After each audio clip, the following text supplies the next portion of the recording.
Welcome to the High Value Sales Show of Eversprint.com. I'm Malcolm Louie, the managing member of Eversprint, and today we're speaking with Bob Cooper, the CEO of Swampfox Technologies, a provider of advanced customer service software to companies that serve consumers every day. Welcome to the call, Bob. Thank you. Bob, you grew your company's revenue from $4 million in 2014 to $9.9 million in 2017, a 146% increase, and in 2018 you hit around 12 million. Before we talk about how you grew your company so fast, can you share briefly what your company does beyond my short introduction and how your company differs from the competition? Sure. So, the software we provide is software to help automate and enable call center companies with large call centers. So, people with usually 1,000 seats or more of call centers. We are the technology. If it's done poorly, it can drive you crazy. But if done well, it adds a ton of value to our customers as well as the people that are trying to reach our customers. So we provide that automation software. So whether it's inbound telephony or inbound from a mobile device, mobile web, or outbound notification to let you know your bill is due or your power is being restored, that's the kind of software that we provide. And how does your software differ from the competition? We focus a lot on ease of use. So like I said, if it's done poorly, it can be very frustrating to use. And really, our sweet spot tend to be very, very large Fortune 100 companies where the software has got to be fault tolerant, no matter, the call volume or whether a component fails, the software still has to function. And so I hire a lot of very smart computer scientists, computer engineers. We have a lot of focus on scalability, reliability, as well as human factors. Right. Yeah, definitely. You don't want your call center going down. How many of these No, call centers with 1,000+ seats are there out there? that's a good, and I'm not a marketing guy, and I should know this. Um, you know, I don't know the answer to that. There's, hundreds. But, when they get really, really big like that, the number does diminish Right. compared to lots of small ones. Right. So. Can you, roughly speaking, can you share how many call centers that your software is in use now, and what percentage of the market you think you have?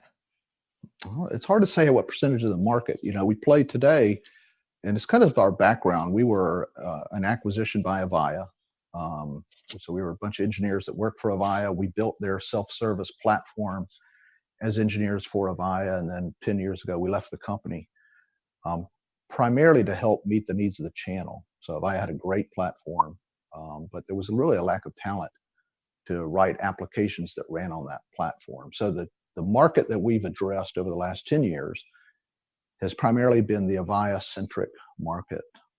And that market really is divided between Avaya, Genesys, and Cisco. And so in the Avaya space, we're one of the bigger players. We probably have, we do have a mix of customers between the very, very largest, like the big cable companies, the big power companies, the big healthcare companies. But we also have lots of deployments in, smaller customers as well. So overall, we probably have 200-300 customers, I would say. Okay. But in that very, very large space, it's probably 20.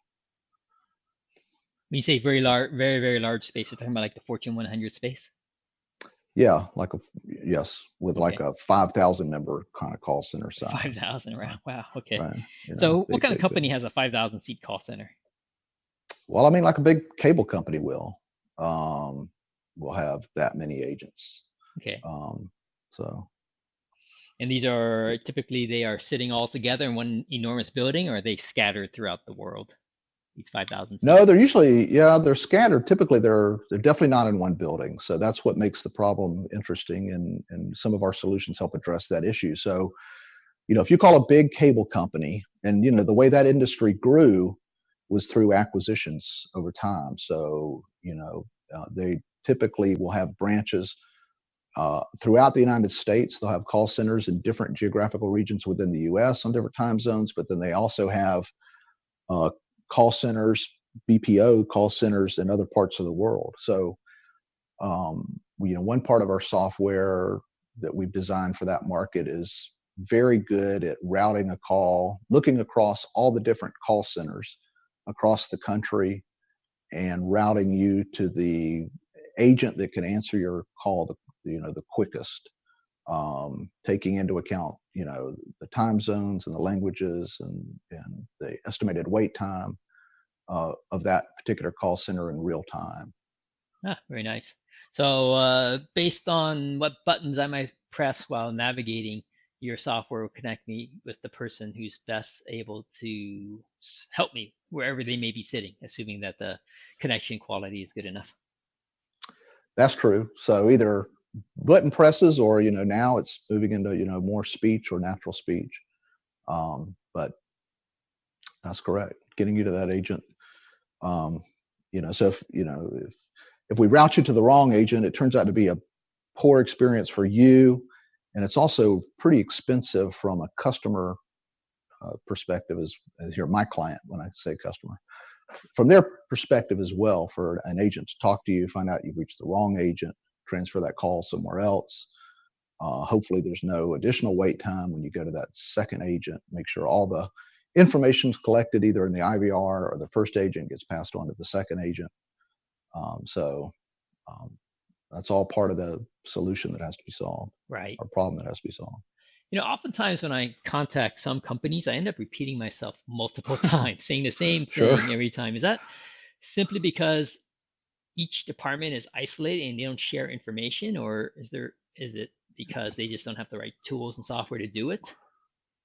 It could be a little bit of both. The biggest problem that it happens when, especially when a call gets answered, maybe the IVR is in the United States or in building one, and it collects this information, like you said. It drives me nuts too, believe me. And you've given it all this information, your account information, and picked your problem, and you finally end up going to an agent, and they act like they don't know who you are. Right, Super exactly. frustrating, right? Yes. Well, so part of the problem, part of the problem traces back to our legacy public switch telephone network.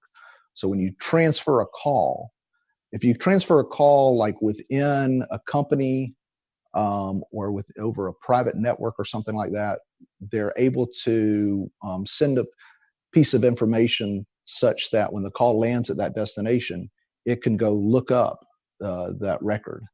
But sometimes if the call goes across just the PSTN network and that call loses that piece of data that ties it to that customer record, the system on the other end doesn't have a way to go fetch the details of that call. So a lot of times it's either if they're using outsourced agents or agents that are not on their switch, and the system's just poorly designed. Right. So a lot of the big players do everything they can to stop that from happening, because not only is it bad from your experience, they measure the savings for an agent, to be able to trim 20 seconds off of their conversation with you translates into an enormous amount of money. Oh, So yeah. they're very, very, very motivated not to have to ask you that information again. Yeah. It's not because they're lazy or anything like that. Sure. And then also you can somehow assess the customer satisfaction perspective, right?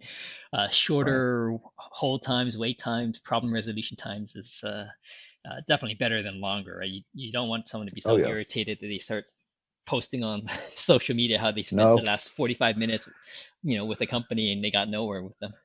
So, Right. Right. And these companies, they definitely track. It's not like they definitely put a lot of effort and a lot of money into trying to make the end customers experience as good as possible, because not only it saves them money in the end as far as customer churn, or but the end customer does have a lot of power as far as expressing their delight or dissatisfaction with the service provider. yeah, and ultimately the customer has a lot of choice too, right? They Uh, do. They do. you They know, do. And it's a big hassle. You'll tolerate a lot because it's a big hassle to change providers. But once you do, then you're gonna be probably stuck at the other one for a while, and they'll lose you forever. Yeah, yeah, So, yeah. so you grew your business quite handily over the past few years, from 4 million in 2014 to about 12 million in 2018. Can you share what the three biggest drivers were of your growth? And this is, thinking on the fly here. So, we have a very, fortunately, we have a very loyal customer base. So we very, very, very seldom ever lose a customer. And that goes back to you know, some of the core values of the company. So I'd prefer, our goal is to, just overly delight our, our customers, regardless, if it comes up a debate on, did we promise to deliver X for a given amount of money, and the customer has the impression that we did, we'll always err on the side of um, doing what they think is right, because they'll end up being a customer longer, and in the end, it'll just work itself out. So I think just customer sat is a huge driver for Swampfox over just about everything else. So I think that's enabled us to have very sticky customers. Um, So number one, it would be very loyal and sticky customers, somebody, driven primarily yep, uh, by by overly delighting them. yes, yeah. Sorry, somebody called my phone and it broke into the audio. Ah, no trouble. Um, okay, hopefully that won't happen. Um, so that's a big factor. The other is just the culture that we're trying to create in the company to attract just the top 1 or 2% workers is a big goal of mine. We churn a ton of the money, the any of the profits that come into the company. We put a lot of it back into the company to make just a great facility for people to work at, um, and just create a great culture.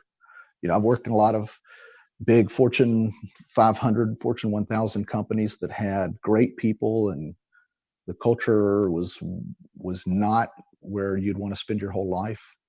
And that's part of the reason we started Swampfox, was just to create, not to get rich quick. I did the whole .com days kind of thing, and when we started this company, the whole goal was to create a company where people just really enjoyed coming to work, and working together and doing a good job. So those are two of the biggest factors, I would say. And then from a market direction perspective, we constantly evolve in the direction that the market's headed, more toward software as a service, hosted solutions, starting to fold more and more artificial intelligence into our solutions to make them more and more intelligent. All those technological as well as kind of business directional things, um, is helping our top and bottom lines grow. Okay, great. So just to recap, the three biggest drivers. One, you focus on customer satisfaction to create a loyal and sticky customer base. Yeah, You really also focus hard on developing a culture within the firm to attract and yep, retain the top 1 or 2% of the workers. And you're constantly evolving your platform as technology changes. You're looking to integrate those as well. that's right. All right. Okay, good. Yeah, that's Um, fair. now, maybe we can talk a little bit more about each of these three. When you say very loyal and sticky customer base, isn't it partly also because it's, once a company invests into your system and develop processes to take advantage of your software, isn't that inherently make it very difficult for them to move in the future? No, not really. So, and that's kind of one of our, when we created the company, we had a kind of a mantra of, we don't hold anybody hostage. So it's not uncommon for competitors of ours to get a customer to say, to invest in, look, if you get company X to write your software, once you've done that, you're kind of held hostage. You can't, even if you tried to buy the source code, the tools with that company used are proprietary. There's no, you have no option but to either throw it all out and start over. You can't just hire somebody else to take over. And so that's not the case with us. So with even so with us, the if you've if you're for example, if you're in the Avaya ecosystem and you've bought Avaya Experience Portal, there's a self-service platform which has nothing to do with what you buy from Swampfox. The tools that we use to write the application are the same tools that you as a customer could use, or any of our competitors would use if they we use the tools that are off the shelf offered by Avaya. So, and we give the customer the option to buy the source code. We give the customer the option for us to sit down, our developers to sit down with their developers and walk through the source code. So, it costs more because,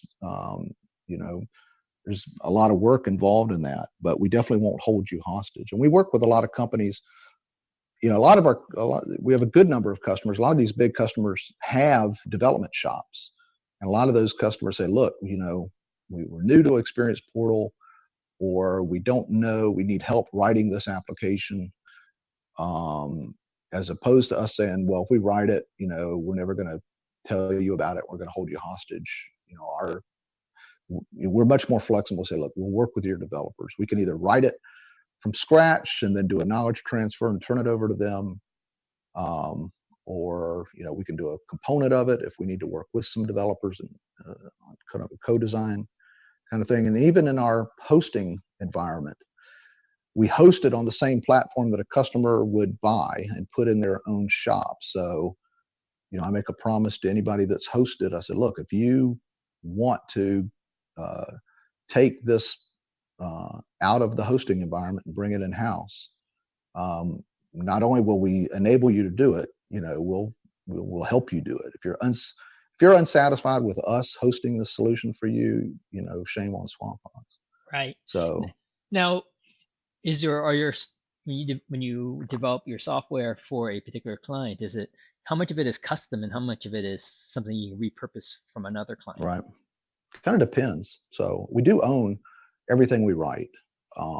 We will give you, so like if you say, hey, look, we want you to write some software for us. I mean, there are exceptions to this, but in general, we do have a lot of software that we leverage from the whole methodology that we do for logging and fault tolerance and user administration. All that is Swampfox technology that we leverage over and over and over. So even if you ask us to write a piece of software and it needs to be fault tolerant, some of that may be custom work, and some of that may leverage software that we have already written.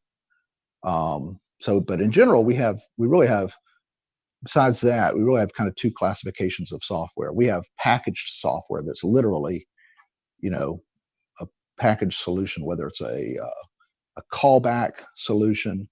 If you have a 3-hour wait and you don't want to wait and you want to get a call back right when it's your turn in line, or you need to, after you get done talking to an agent, you want to take a survey, or an outbound notification kind of solution, appointment reminders. That stuff is all packaged applications that are, the user experience can be customized, but the base software and the offer itself is packaged. And then the other kind is where somebody says, Bob, we need a custom IVR that does X, Y, and Z. And that's, more of a custom thing that still has some of our pre-written underpinnings as part of the offer. Right. So you're not you're not too concerned then about a competitor who has access to your code potentially because their customer said, oh, we're going to switch to your competitor. Of course, they don't have the license to use your code, but they might get some inspiration from it. No, they could. No, literally, I will. So if a customer says, look, Bob, we want you to write this software.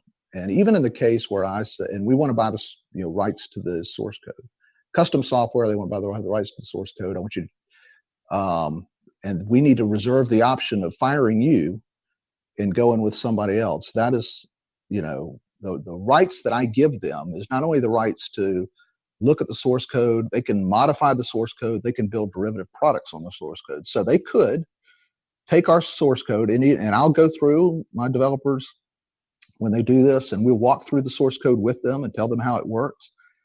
if they became dissatisfied with us and they said, you know what, we're going to sever our relationship with Swampfox and go with competitor X, they are more than welcome to do that. And I'm happy to enable them to do that, because apparently we're doing a crappy job if that's the case. So I do not want to, the only thing they can't, if they buy a packaged product from me, they don't get the source code for that. But, Right. any custom software, well, anything can be sold, but Sure. in general, yeah, they would not get the source code for that. But yeah, they can take our software to a competitor. Okay. Well, that's also a good philosophy, right? I mean, if they're so unhappy that they want to make a move, well, we might as well just make it easy for them, right? There's no point keeping them around. Yeah, and apparently I'm screwing up somewhere if that's the case. Yeah. So I appreciate learning why they want to move in general. Yeah. But that Just hadn't, to my knowledge, I don't think that's ever happened. huh. So so you haven't lost any customers since 2014? No, Short we'll of lose some. No, we'll lose some. Sometimes customers will shift from, like, there's aggressive efforts by Genesis and Cisco to go after the Avaya base. And so typically when we lose a customer, a lot of times it'll happen by an acquisition.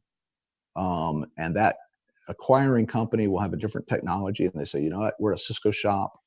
We're just decommissioning all the Avaya stuff, right. right? Right. And so there's not much, not much I can do there. Yep. So For the second driver, you talk about having a culture to attract the top 1 or 2% of the workers, and that mhm, you've reinvested a large chunk of your profits to achieve that. Um, yeah. how do you invest in culture? You're talking beyond just having nice facilities and nice ping pong table and pool table and that sort of thing, Right. right? I mean, that's part of it. That is part of it. I mean, we went from, an old rented building with cubes, till we decided, and we were told that we were going to be kicked out because they were selling the building. And then we said, well, we're going to go buy something that we can create, the right kind of environment. So we went and bought an old 1900s, uh, neat old building, that's on the historic registry, and gutted the top floor of it, and just really spent a lot of money on infrastructure. Not so much ping pong tables, but just a really inviting environment. And then, equipment wise, it's always amazed me. I've worked at, big companies where they would, they pay engineers six figures, and then they'll quibble about spending, $600 on a extra nice monitor, which is just kind of really just kind of crazy. Yeah. So, we give the engineers good equipment. The other things we try to do a lot is, we help get the young engineers to help really, um, get really involved in projects, meeting with customers, defining, uh, product architecture. We have Friday lunch every week that the company pays for. And either we cook in house, because in house we've got a big farm table, a nice wolf range, and we either get a group together to cook, or we go out, or we get it catered in. We do quarterly. We do an event together, a dinner or a movie, or not that long ago we rented a box and went and saw Journey and Steve Miller Band. We're getting ready to have our 10-year reunion, where we're flying everybody down. Everybody from the company's coming together for a weekend in Charleston, with their wives, spouses, um, for a few days. Um, so it's not all, it's not all money, definitely. It's attitude, and, um, as much as anything else. But money is a good part of it. We're getting ready to. I'm probably getting, I'm way overspending on a building, and I'm probably getting ready to spend about, I bought a building for about 800K, and I'm getting ready to spend 1.2 million on renovating one floor. But we're going to put in a rooftop bar, and gut the whole first floor and the basement, put out have a nice workout facility. Um, so, and it's all, clearly the founders, there's four founders, we could all easily take all that money and do it on the cheap, and I could drive a lot nicer Porsche than the old one I'm driving. But we spend. I got into when I was renovating the top floor when we got started. The architect wanted to trying to talk me out of putting in a stove because it was ridiculous, and wanted to put a fiberglass shower in. And I just said, look, I would not have that at my house, and we all spend a majority of our waking lives here, so it needs to be at least as nice as what we got at home. Yeah, makes Um, sense. so that's what it is, and you can feel it when you walk in the building. When we bring these kids out of school in, they walk in. I said, this is just different than anything else I've seen, and the way I'm in South Carolina, which has got some phenomenal benefits from a place to live, cost of living. But the way I view it is I'm competing with, the guys in Silicon Valley, that either the lofts in San Francisco, or, just that kind of environment. So it's money well spent, in my opinion. Yeah, definitely. I remember back in my engineering days when I worked at Tandem Computers, if you remember them. Uh, Oh yeah, I always look, the Friday beer bus were always good fun. yeah, yeah, yeah, Uh, yeah. Now, for the third driver that you shared with me, constantly evolving your platform. How do you determine what to include and what not to include? A lot of it's kind of evolutionary. We can, we definitely we work with this. We have such a sticky customer base, and they're large customers. So a lot of the requests come from them in the direction they want to head. Um, there's definitely all of our customer base um, tends to want to be more and more toward, a hosted cloud environment. Um, they're torn about it, especially the bigger customers are torn because they don't want to lose control. But they do like that concept of not having to have all the infrastructure in house and having to manage it in house. Yep. So usually it's kind of the CIO versus the engineering IT staff kind of, poking it, having different forces apply to them. And the business likes the rate of change at which software can be deployed, kind of outside of their premise sometimes. Yep. So, but it's pretty clear where the market's going. So that's driving a lot of it. And then, when you look at the advancements in speech recognition and decision making and conversational interfaces, how different that is over the last 3 years from what it was, even 10 years ago. A lot of the traditional players that build speech rec that are being challenged by, the Googles and the Amazon Lex and the IBM Watsons, and even in Microsoft as well. All those guys have been collecting data, conversational data, for years, and have built very sophisticated AI engines to interpret, text. And so they're showing great strides in interfaces.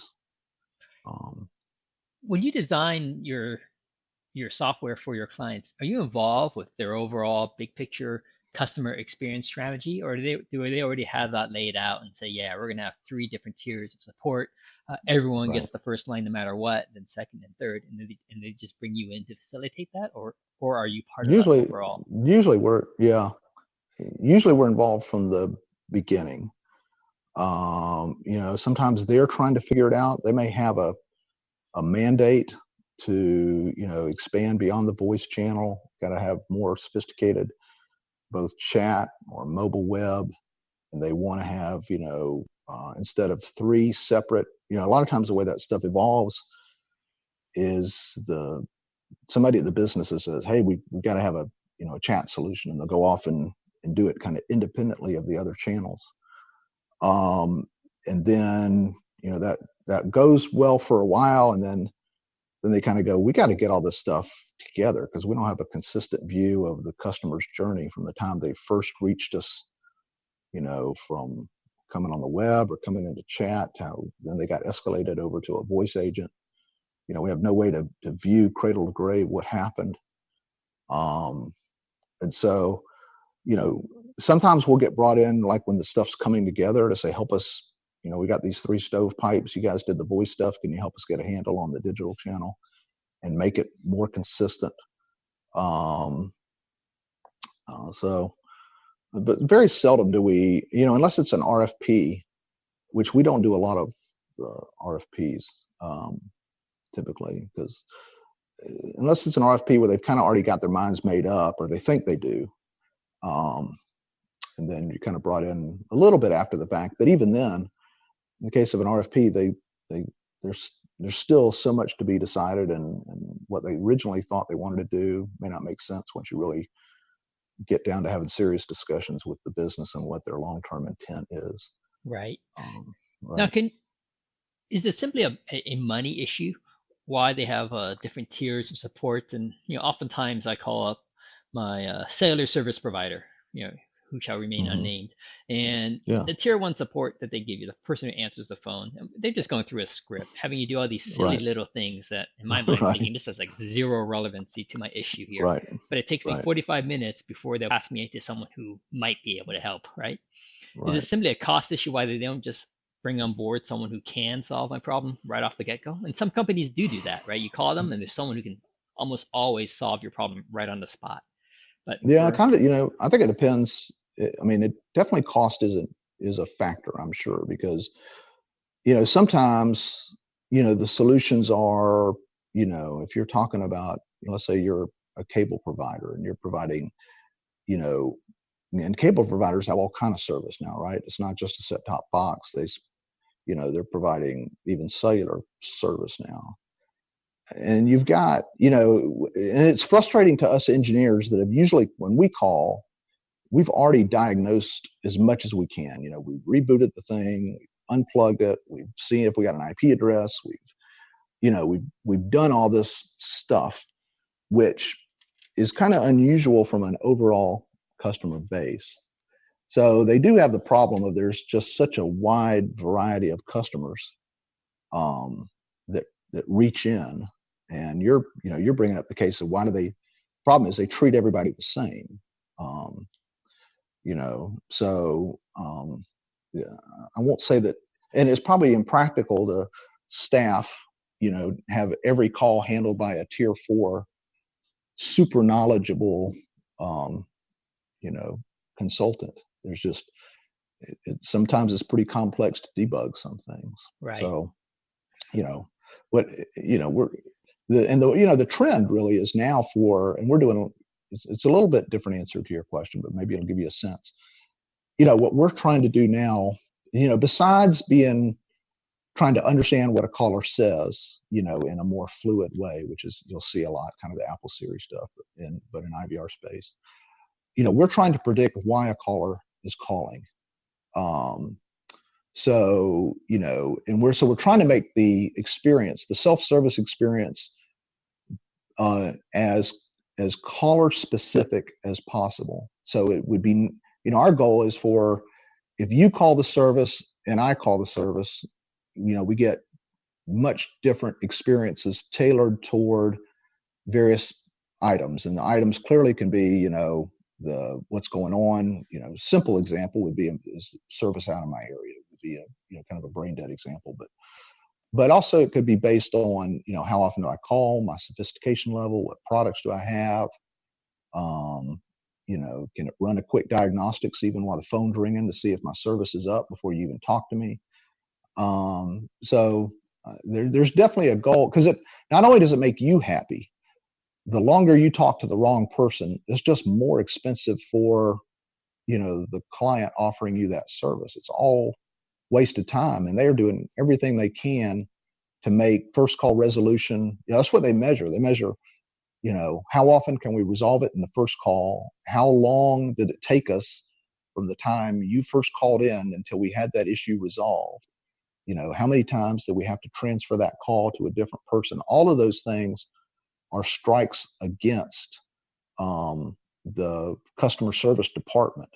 And so they've all got, these big customers all have like a customer experience czar or chief customer experience officer whose whole goal is to view things from your perspective, the caller's perspective, to try to make it as delightful as possible. Because nobody calls up to talk to an IVR. They call up to get an issue resolved. Yeah, definitely. Right. Yeah. Right. And it's kind of come to the stage now, to the point where if you get good service, i.e. your problem is resolved quickly, you're just amazed, right? Because some of the other companies just aren't able to do it in a quick fashion. No, that's true. Yeah. So That should be the standard. yeah. I mean, I remember I called up this one company. It's a consumer electronics company. They also do some Yeah. commercial products as well, but as they started acquiring more companies, they had a consumer electronics end. And I called them Yeah. up fully expecting that the person can't help me because they have Right. like hundreds, if not thousands of consumer products. And the person goes, okay, what product Right. do you have? I go, oh, I have this headset that I'm having issues with. And the person was able to help me right on the spot. I'm like going, wow, they got their systems nailed down, right? Because I mean, of all Yeah. the Yeah. hundreds I could have mentioned, this person, maybe I was lucky, or maybe they're just well trained and had all the tools in place that they Right. know the common issues and problems, and no silly diagnostics, right? They just Right. jumped right into it, and it's like, wow, Right. fantastic. And usually it takes people want to call into a self-service system, and you know they hear the system that wants them to elicit, why are you calling, and they just say push 00000, Yeah, I do that sometimes. which is I and don't. I can understand that, because they want to talk to somebody as quickly as possible. But some of the there are different agents are definitely skilled with different sets of knowledge. So usually if we can at least get you to say, look, I'm calling about, I got a problem with my headset versus my radio alarm song. You know, that's super helpful, because usually one agent can't realistically answer, especially for these big customers, and depending on how complex the product is, or if it's healthcare related, what, a difficult OBGYN claim versus does Bob have coverage for, Blue Cross Blue Shield. They're very different skills. The some of the stuff, almost they're nurse practitioners or doctors that answer some of these Yeah.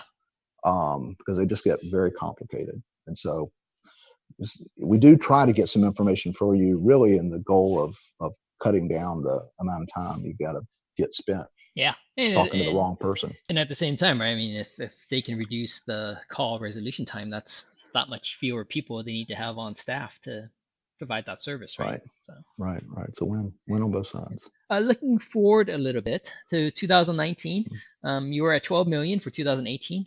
What's your plan for 2019? What are your targets? Well, our goal is to grow, continue to grow at a good 15 to 20% Okay. clip. So we don't have any desire to stay flat. So what's the plan to grow your business, say 20% from 12 million to 14, 15 million next year? it might be a little aggressive. And usually what happens is we'll put a number out there and we'll beat it. Okay. So we may end up there, but I don't think that's our stated. I know it's not 15. Right. But we may end up there. We'll see. Okay. So what's the plan to get there? Is it do more business with your existing customers? Is it finding new customers? Is it acquiring new companies? Right. So some of it I won't talk about. Sure. So we're definitely expanding into some new markets. Okay. And that's pretty exciting. When you say I'll just that, say we've been. you mean going into new verticals with your existing product line, or you mean coming up with new products and services? It's almost, well, I'll just put it this way, we've been in the Avaya space for 10 years, and there's a broader market out there than just Avaya. So evaluating that space, we have other vendors that are anxious for us to do work with them. That would like us to look at those spaces. But Avaya is clearly our core, and we've got, so that's a great product. But so that's one area we're looking at. We're expanding.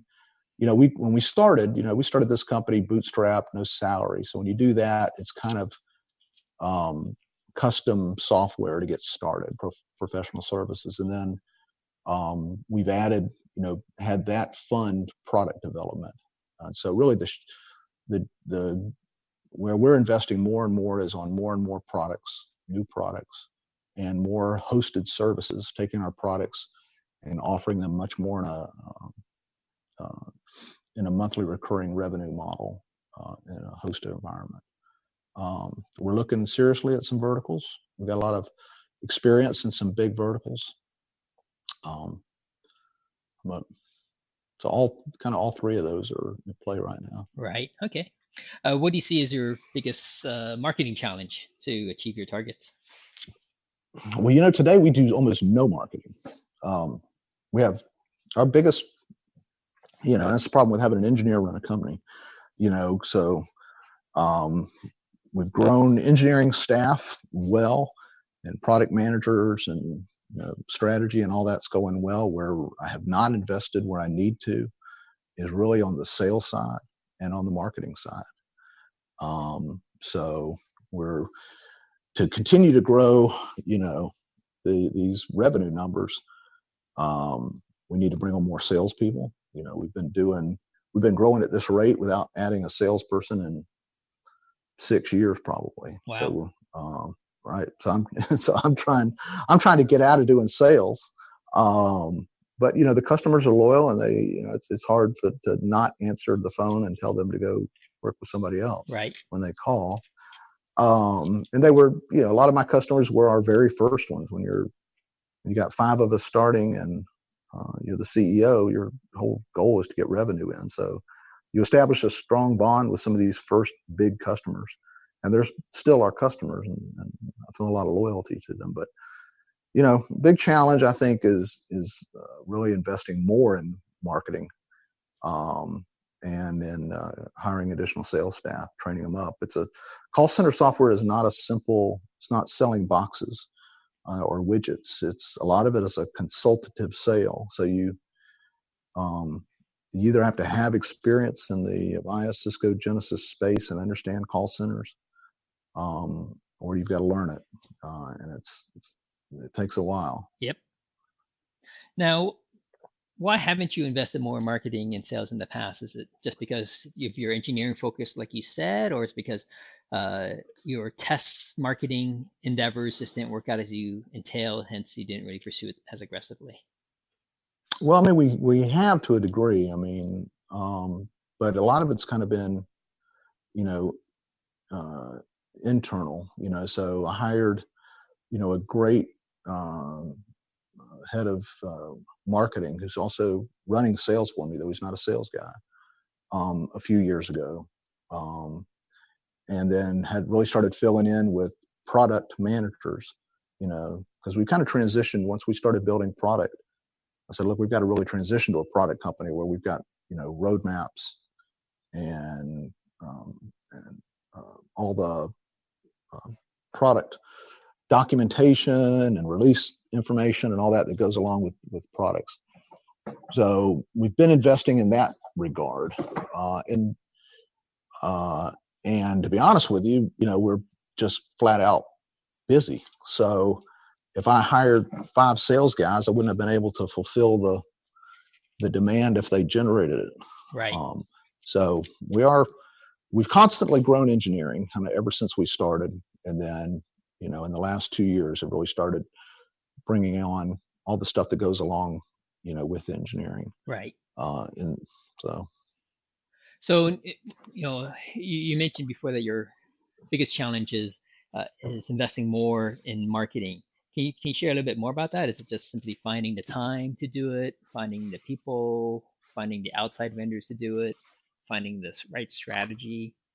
I mean, it's like, I think it's probably, I think we just need to hire some additional people.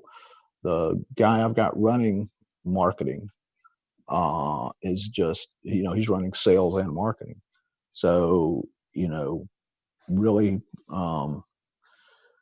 we don't have a Marcom department. So a lot of that needs to be, outsourced, our materials, booth creation, doing any kind of we haven't done any kind of really direct marketing in the past.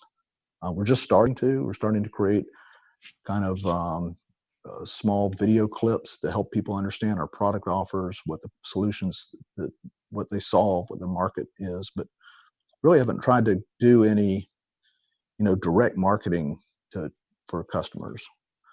So, a lot of our businesses been word of mouth or through resellers versus direct sales, but we're starting to do more and more direct sales, and that's going to cause us to really have a good, need for, direct marketing and demand generation. Yeah, I mean, word of mouth and resellers, and they're fantastic, right? And both Right. in that they're warm, and Right. people are interested. But the downside, right, is that you don't have a lot of control of the flow. That is true. That is true. So, That is true. yeah. So, if you could wave a magic wand, how would you want things to be? If you could just kind of make it instantly happen. Well, I mean, I probably, I'd love to have a really seasoned VP of engineering. VP of sales, part of my leadership team, to free up my sales and marketing guy for him to focus purely on marketing and strategy. That would be probably the biggest hire I would love to do. And if I could hire, that's probably the one magic wand thing I would love to get. Right. Okay. So I'm sure a lot of executive recruiting firms will try to grant your wish. probably they might. Three last questions for you. In Sure. South Carolina, I'm sure there are some freeways there that move quickly. And typically, when people are driving on a freeway that's, when they're cruising along at 60, 70 miles per hour, they have about 6 seconds to view, see, comprehend a billboard. What would your billboard message be? That's readable in 6 seconds. Oh, I am not good on my feet here. So it would, if I really had to do a billboard, I mean, our name and our logo is pretty memorable. And it would usually draw people to go, what the heck is that? So that would be prominent. But a tagline might be, under there, contact us if you want, intelligent customer. Does your company need to offer your customers an intelligent customer experience? Because that's really, that's kind of where, besides our core values, that's really what we try to infuse all of our products. It's kind of a guiding principle. So how do we make anything we do, whether it's a voice user interface or me predicting why, like I said, when you call our new IVRs, I'm trying to guess why you called. Instead of saying, how can I help you? I may say, hey, are you calling because X? Hey, Bob, are you calling to pay your bill, because of X, based on expert systems behind me? So that's really where we're investing a lot. And so if that's where a company's headed, they'd be a good fit for us. Right. And my final two questions. Who are your ideal customers, and what's the best way for them to contact your team? So I think an ideal customer, today would be a, large, Fortune 1000 customer with a large contact center investment. Primarily via today, but in a host, if they're interested in a hosting environment, it doesn't really matter what the technology is. So any big customer that has a large number of agents that really wants to have a sophisticated self-service, whether it's voice or chat, SMS, inbound or outbound or mobile web. So those typically tend to be, the prototypical ones tend to be big cable companies, big energy companies, big financial services, healthcare, the Blue Cross's kind of style. But anybody, or a big, if you're a big outdoor hosted BPO call center, and you're looking for ways to differentiate your offerings to people, we have some pretty cool offerings in that space. And what's the best way for those companies to reach out to you and your team? Well, clearly, I mean, you're welcome to reach out to me. I'll give you the domain. This company is Swampfox Inc. swampfoxinc.com. I couldn't get swampfox.com, but so Swampfox Inc. is the URL for the company website. And me personally, it's like first name dot last name. So bob.cooper at swampfoxinc.com, or you can call me 803-451-4545 pretty much anytime. All right, fantastic. And I should have asked you this earlier. Tell me about the name Mm-hmm. Swamp Fox. Why did you choose that name? Why Swampfox? Yeah, why Swamp Fox? Well, it's not it doesn't. I went to University of Florida and it has nothing to do with the swamp, which is the name of the stadium in Gainesville. But it really I wanted to pick, and we debated this for a long time. It's not as trivial as you think. I think it's like picking a band name if you form a rock band. We wanted something that would be easy to remember once you've heard it. Something that would not tie us to a specific technology. So we didn't want to be, call center, whatever, or telephony or speech rec or anything like that.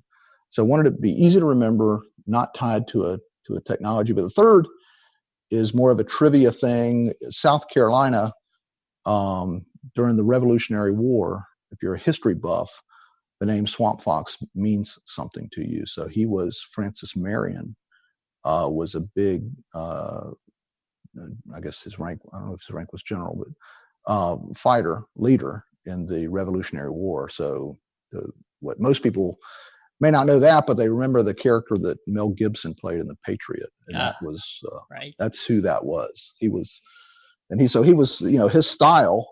We talked about when we started the company to use some of this in our marketing, being aggressive and nimble and fighting the big guys. But he would hide out in the woods and fight in kind of an unconventional manner, right, in the swamps. Yes. But anyway, so if there's a lot of Swamp Fox references in the state of South Carolina, but that's the biggest thing is you recognize it, you hear it. Yeah, and it's unusual, right? Swamps and foxes usually they don't go together. So. No, and the theme is kind of taken over. So you see lots of foxes if you walk around our office. Yeah, no swampy stuff, just foxes. No, not too many swampy things, but plenty of foxes. All right, awesome. Thanks so much for joining us today, Bob, and sharing how you grew your company's high value sales. All right, well, I appreciate the time. We've been speaking with Bob Cooper, the CEO of Swampfox Technologies, about his company's rapid growth. For interviews with other fast-growing, high-value sales companies, or to learn how we can accelerate your firm's high-value sales through automation, visit eversprint.com.